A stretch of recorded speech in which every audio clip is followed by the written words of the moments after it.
Hi guys, and welcome to my channel. Today I want to show you how to make Russian meatballs with rice. I grew up eating these guys and we called them Ezhiki, which in Russian means hedgehogs. I think the reason they were called this way is, well, first of all because they're round, and when they cooked, the rice bulges out of them and it looks like spikes on the hedgehogs. So let's get started. Here's the list of the ingredients for the meatballs, and also will be listed in the description box below.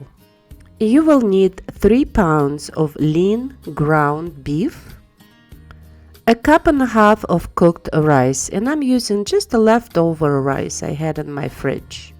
3 tablespoons of finely chopped dill. If you don't like dill, you can add chopped parsley. 3 to 4 cloves of garlic minced. 2 eggs, but for this recipe we only gonna be using the whites. And as far as the spices go, I have a tablespoon of salt, 1 teaspoon of pepper, 1 teaspoon of paprika, half a teaspoon of chili pepper, and a teaspoon of ground coriander. In a large mixing bowl, add your ground beef and add your cooked rice, then add your minced garlic, then dill. Then we're gonna add all the spices.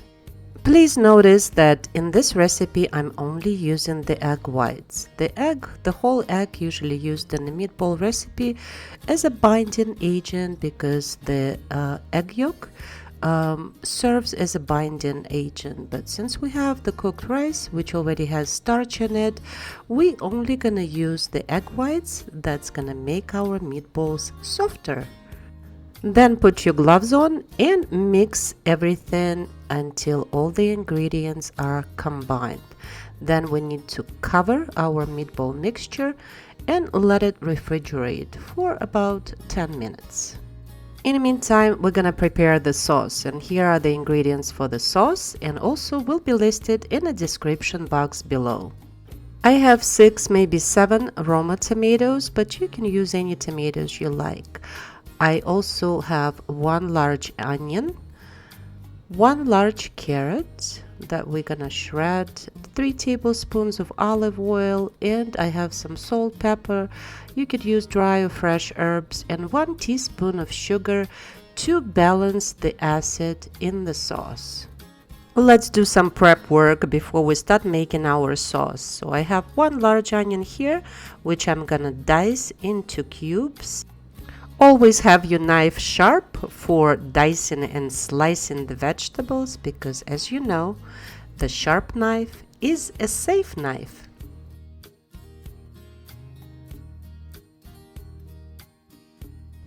I'm also gonna shred 1 large carrot using the cheese grater, but you guys can julienne it if you want to be fancy.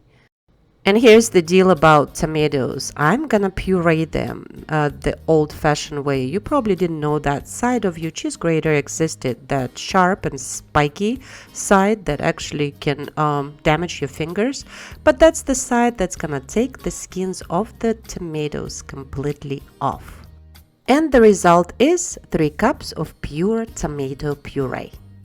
To make our sauce in a large skillet, we're gonna heat up 3 tablespoons of olive oil. Then we're gonna add our diced onions. And the key here is just to brown them up a little bit, just a little bit, not much. And we're gonna add our shredded carrots next. And we're gonna fry these guys together just to get the carrots a little bit softer and to give them a little bit more flavor.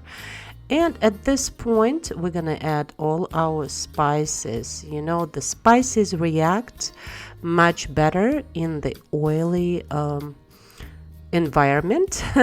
And then we're gonna add our tomato puree, and as you can see how bright and beautiful it is. No wonder the Roma tomatoes are usually the number one choice for making any type of tomato based sauces.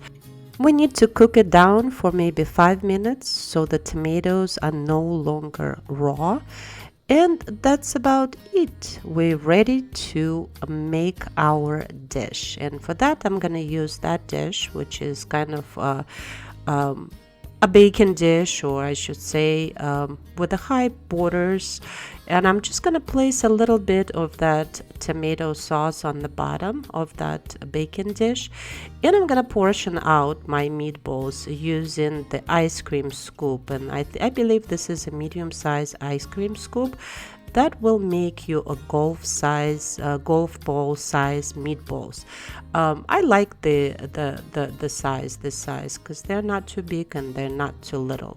So we're just gonna fill them up, and as you can see, I have maybe 20 meatballs here, and the rest of the sauce is gonna go on top of the meatballs. We're just gonna cover it with the foil because we need to create a steam for the meatballs to be tender. And we're gonna place this dish covered at 350 degrees Fahrenheit. We're gonna keep it there for 1 hour. And after 1 hour, look at this magic. It looks absolutely beautiful. And the sauce is done and the meatballs are done. And now they truly look like hedgehogs. I don't really think you need a side dish to serve this dish since it already has the rice in it, but if you want, you can serve them with mashed potatoes or pasta. But I like to serve them as is, and maybe just a side salad to go along with this beautiful dish. And as you can see, it's absolutely delicious. I hope you like this recipe. Thank you so much for watching. Please like and subscribe, and I will see you soon.